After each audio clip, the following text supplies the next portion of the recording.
इस वीडियो में देखेंगे चैप्टर हिस्ट्री का थर्ड है एंड इसका लास्ट पार्ट है, ये चौथा पार्ट है। यहाँ से ये चैप्टर ख़त्म हो जाएगा और इस चैप्टर के जो डिस्क्रिप्शन लिंक होगा, इस वीडियो का जो डिस्क्रिप्शन होगा उसमें एक लिंक दूंगा मैं आपको इम्पोर्टेंट क्वेश्चन के नाम से, ठीक है। उस लिंक पे आपको जाना है, क्लिक करना है और आपको एक और पार्ट देखना है जिसमें इस चैप्टर के मोस्टली इंपॉर्टेंट क्वेश्चन जो लास्ट एग्जाम में आए हुए हैं या जो एग्ज़ाम में आते हैं वो सारे क्वेश्चन एंड आंसर आपको बताए गए हैं। तो उसे देखने के बाद आपका चैप्टर पूरा कंप्लीट हो जाएगा और आपको इस चैप्टर में कोई दिक्कत नहीं रहेगी। तो शुरू करते हैं वीडियो। क्वेश्चन ये है कि जो महाभारत है उसके लेखक की अगर हम बात करें, एक लेखक था या कई लेखक थे, और तिथियां वगैरह जो डेट वगैरह है उसके बारे में कुछ जानते हैं।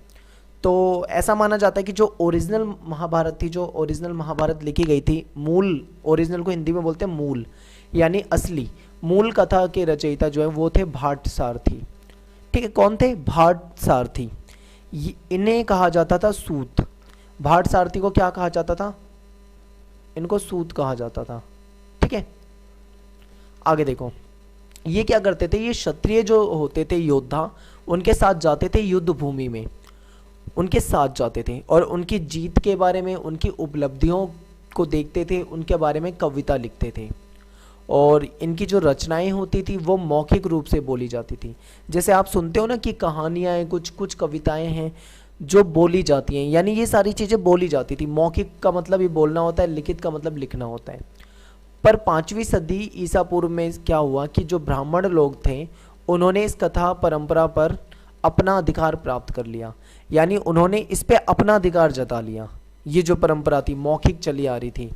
इसके बाद क्या हुआ? जब ब्राह्मणों के हाथ में चला गया तब फिर यह वह समय था जब कुरु और एवं पांचाल, आपको पता है यहाँ से ही कुरु की ही कहानी है इसमें। कुरु और पांचाल जो थे, जनपद जो थे, यहाँ पे क्या था दोस्तों? यहाँ पे राजतंत्र उभरने लगा था, यानी यहाँ पे जो था राजतंत्र आने लगा था, उस समय की बात है ये। महाभारत की कहानियाँ भी इनके इर्द गिर्द घूमती है, यानी कि जो भी हमारी महाभारत की कहानी है वो इसके आसपास हमको मिलती है। यहाँ से देखो दोस्तों, ये बहुत इंपॉर्टेंट है। क्या था कि 200 ईसा पूर्व से 200 ईस्वी के मध्य विष्णु देवता की आराधना, 200 ईसा पूर्व से 200 ईस्वी के मध्य विष्णु देवता जो थे, विष्णु भगवान जो थे, वो क्या हो गए थे? बहुत ही प्रभावी हो गए थे। यानी विष्णु देवता जो थे इनकी पूजा वगैरह बहुत होने लगी थी, इनको बहुत माना जाने लगा था। ये उस समय की बात है। और महाकाव्य जो थे, महाकाव्य हमारा जो महाभारत है, उस महाभारत महाकाव्य में जो नायक हैं, किसने नायक की भूमिका निभाई है? भगवान श्री कृष्ण ने। तो ये जो नायक हैं श्री कृष्ण, इनको भी विष्णु भगवान का अवतार माना जाता है। इनको किन का अवतार माना जाता है? विष्णु जी का अवतार माना जाता है। 200 से 400 ईस्वी के मध्य मनुस्मृति की तरह, जैसे मनुस्मृति में उपदेशात्मक प्रकरण थे, ऐसे ही प्रकरण महाभारत में जोड़े गए। उपदेशात्मक, जिसमें उपदेश दिया जा रहा हो, कुछ सिखाया जा रहा हो, कुछ बताया जा रहा हो। प्रकरण का मतलब होता है दोस्तों, अगर मैं इसको इंग्लिश में बोलूँ प्रकरण, तो इसको हम बोलते हैं टॉपिक, और इसको उपविषय भी बोला जाता है। कोई टॉपिक, कोई उपविषय, कोई विषय, कोई मुद्दा, ठीक है, प्रकरण। तो मतलब जैसे उपदेशात्मक प्रकरण मनुस्मृति में थे, वैसे ही टॉपिक जो थे महाभारत में भी जोड़े गए। महाभारत जब था दोस्तों, प्रारंभ में इसमें 10,000 श्लोक थे। कितने श्लोक थे प्रारंभ में? 10,000। लेकिन बाद में क्या हुआ? इनकी संख्या 1 लाख से भी ज़्यादा हो गई, यानी 1 लाख और के करीब हो गई, 1 लाख से ज़्यादा हो गई। आते हम थोड़ा सा और आगे देखते हैं।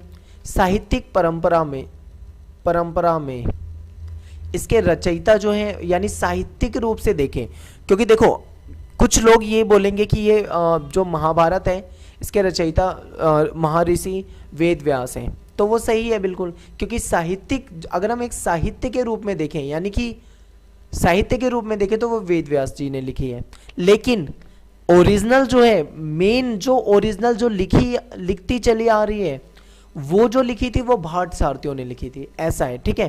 क्योंकि ये देखो, जो महाभारत है वो 1 साल, 2 साल, 10 साल, 20 साल, 25 साल में नहीं लिखी गई, बल्कि इसमें सैकड़ों साल लग गए, इसमें 1000 साल लग गए।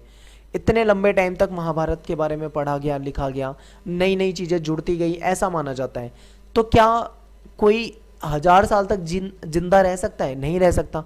तो ये ऋषि कोई 1000 साल तो जिए नहीं होंगे, तो इन्होंने अकेले ने तो लिखी नहीं होगी। तो यानी कि ओरिजिनल की बात आए तो भाटसार थी, जिनको सूत कहा जाता था। लेकिन अगर साहित्यिक रूप से देखें, लिटरेचर के रूप में किसी ने अगर लिखा, तो ये किसने लिखा? ये वेद व्यास जी ने लिखा। उसके मेन जो पॉइंट थे उन सारी चीज़ों को लिख दिया महाभारत में।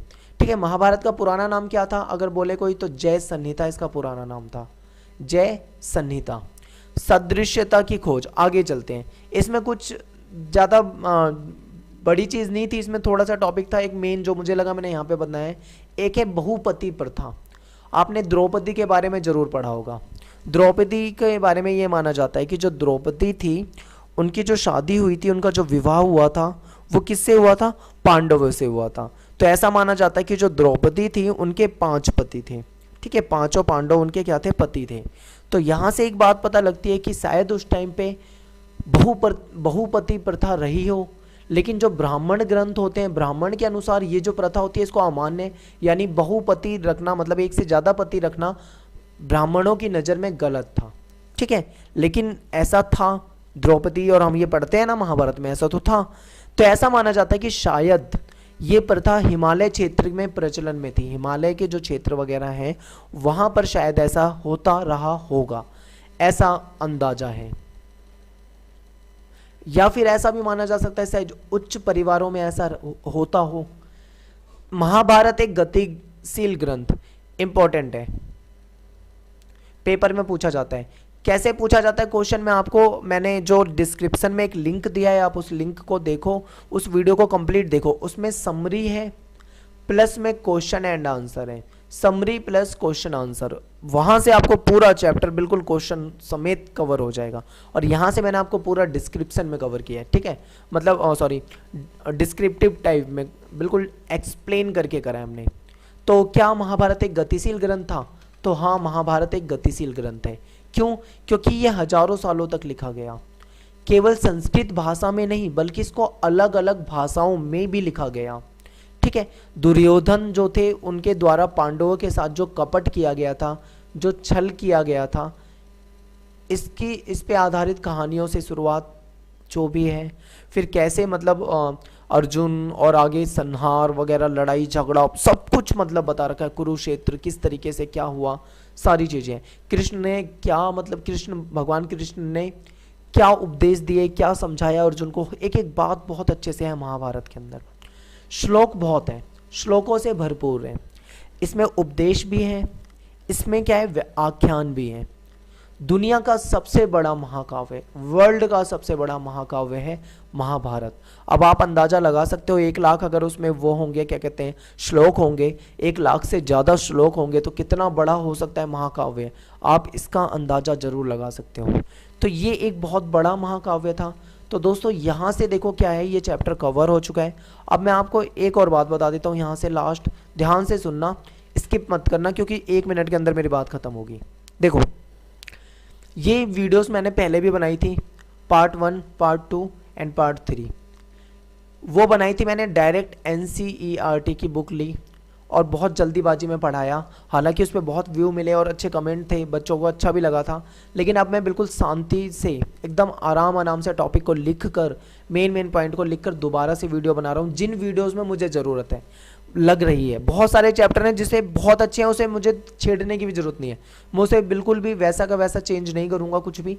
लेकिन कुछ चैप्टर में मैं बनाना चाह रहा हूँ, तो इसलिए मैंने बनाया है। यहाँ से आपके part 1, part 2, part 3, part 4, 4 part मैंने दोबारा से कर दिया, और क्वेश्चन आंसर और समरी के लिए एक पार्ट आपको डिस्क्रिप्शन में दे दिया है। आप इन 5 पार्टों को देख लो, आपका कवर हो जाएगा। अगर आप उन पार्टों को देखना चाहते हो, आपके पास टाइम है, क्योंकि अभी बहुत टाइम है हमारे पास, पूरे साल है, तो आप उन पार्ट को भी देख सकते हो। उनमें भी यही बातें बताई गई है जो मैंने यहाँ बताया है। कुछ अलग आपको नहीं मिलेगा, सेम ही मिलेगा। बस फ़र्क इतना है कि यहाँ पे आराम से बताया गया और वहाँ पे बहुत जल्दीबाजी में बताया गया है। फ़र्क इतना है क्योंकि वहाँ पे पेपर था। आई होप आपको मेरी बात समझ में आई होगी। पसंद आए तो लाइक करना ना भूलें और शेयर ज़रूर कर दें, अपने दोस्तों में शेयर कर दें बस। धन्यवाद दोस्तों।